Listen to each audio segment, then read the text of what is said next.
Exactly at 3:45 in the morning on October 16, 2025, the silence over the Caribbean waters was broken by the metallic roar of rotors.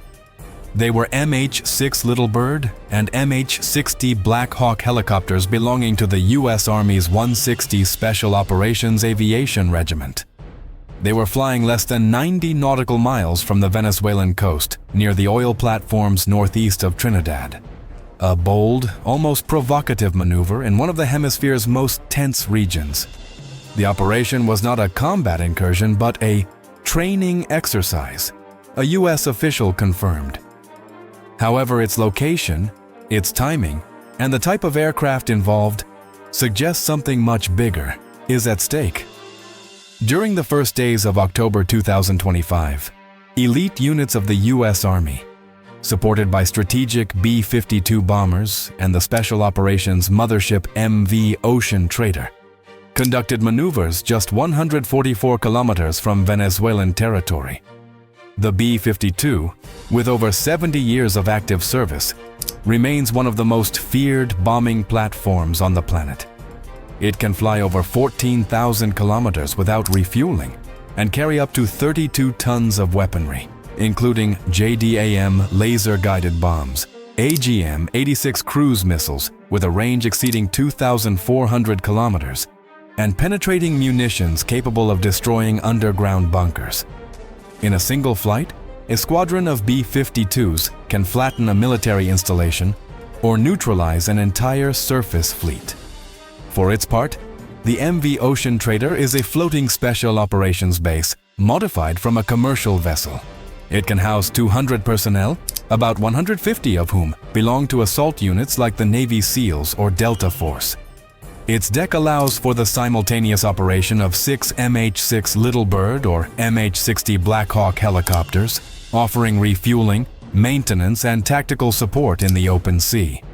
Combined, the B-52's global reach and the Ocean Trader's mobility represent an immediate projection force, strategic air precision backed by tactical infiltration, capable of acting anywhere in the Caribbean within hours.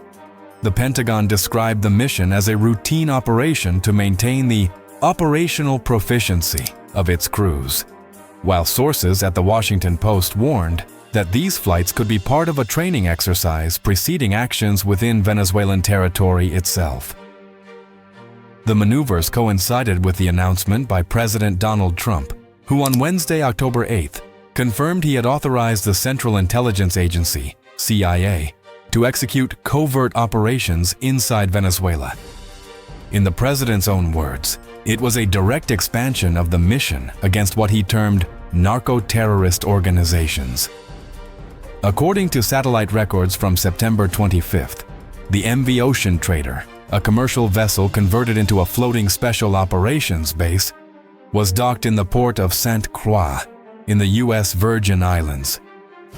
By October 6th, images showed it sailing just over 40 miles east of Trinidad and Tobago. From that position, the distance to the Venezuelan coastline was less than that separating Miami from the Florida Keys. The Ocean Trader can house nearly 200 personnel, about 150 of whom are dedicated exclusively to special missions.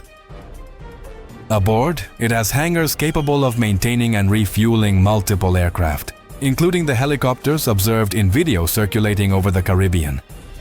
Each flight lasted an average of 90 to 120 minutes. The aircraft took off from the vessel at 3:45, reached the maneuver zone at 4:05, and maintained a stable flight pattern until 5:50, at which time they began their return to the starting point. The entire deployment was monitored through civil satellite tracking and corroborated by defense analysts in Washington. The Pentagon, for its part, avoided giving details. Spokesperson Kingsley Wilson declared briefly, "The department will not respond to speculation about military operations based on external analysis."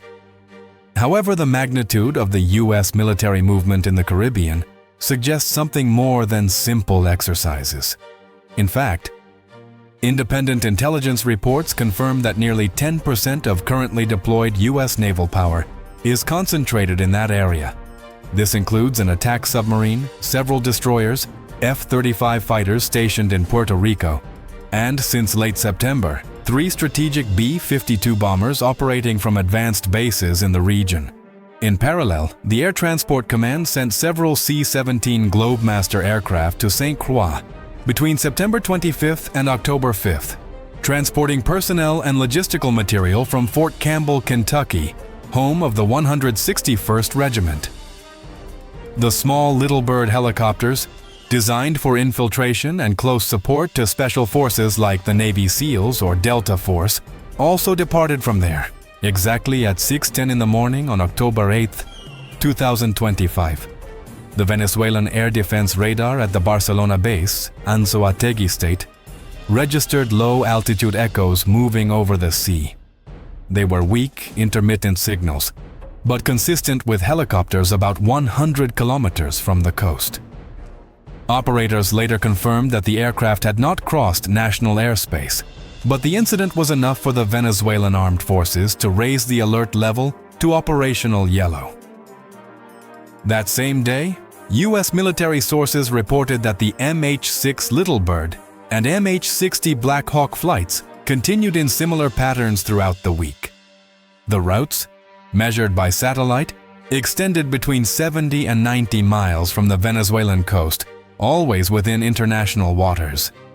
According to a Pentagon spokesperson, these were maritime training missions aimed at maintaining the readiness of special operations crews.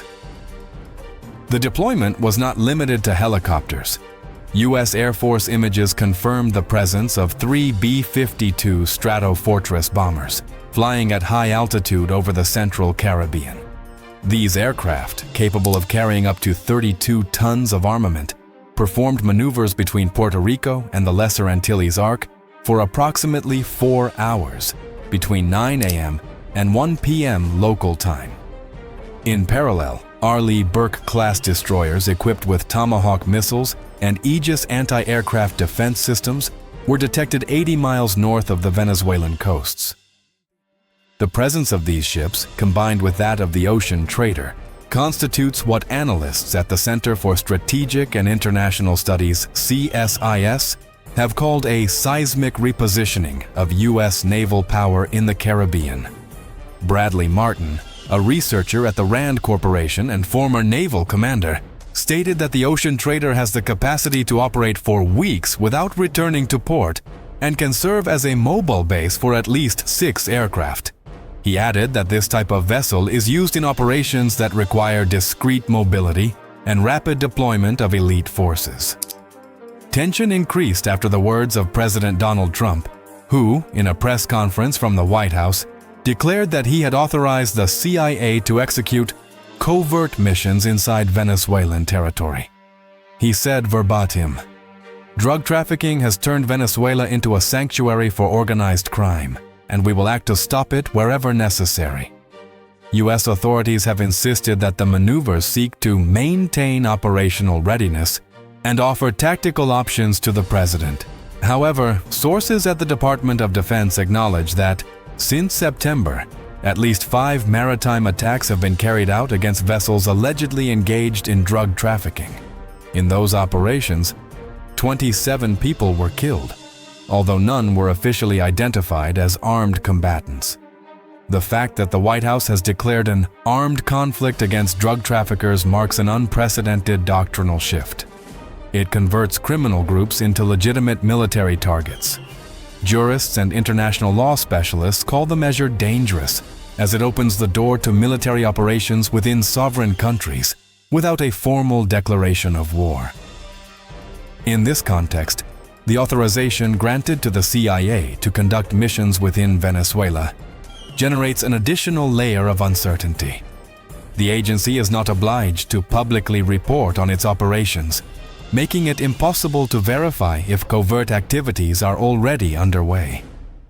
The tension does not go unnoticed in the rest of the Caribbean. In Trinidad and Tobago, sources from the Ministry of National Security confirmed the unusual presence of foreign aircraft over nearby waters, although they avoided mentioning the United States directly. In Barbados and Guyana, Authorities are monitoring the situation through British intelligence cooperation.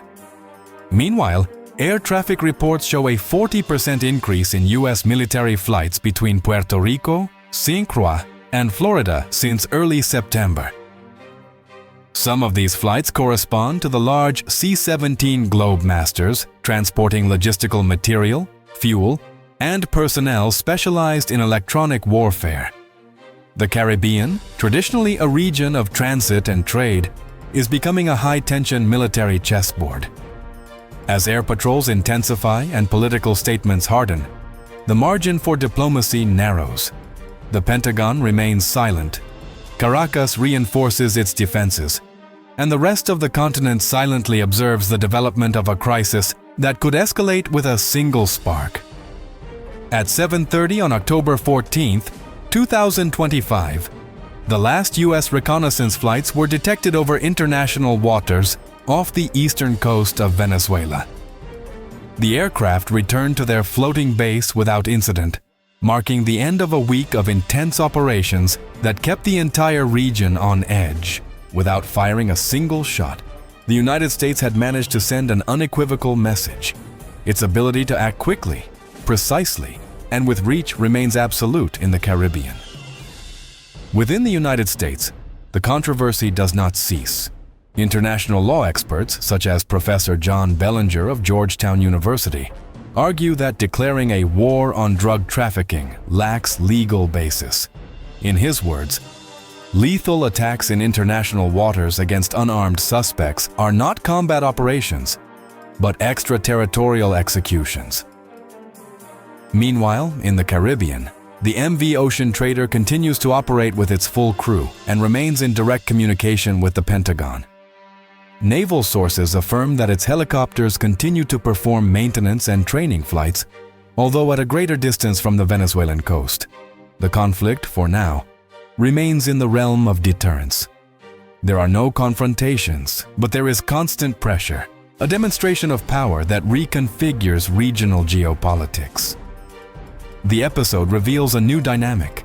The border of the conflict is no longer measured in kilometers, but in political and technological decisions. In just 10 days, the Caribbean went from being a quiet maritime corridor to a scenario of strategic competition between powers. The United States exhibited strength, Venezuela resistance, the world expectation. And in that blue strip of the Caribbean, where the sound of a rotor can alter the balance of entire nations, silence returns. For now.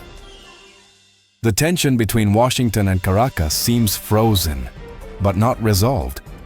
Do you think these maneuvers are a show of force, or the prelude to a broader covert operation? Leave it in the comments. Your opinion helps to understand how common people perceive this type of movement on the global chessboard. And if you want to stay informed about the military events that are reconfiguring the geopolitical map, subscribe and activate notifications. Here we follow every step with verified data and without speculation.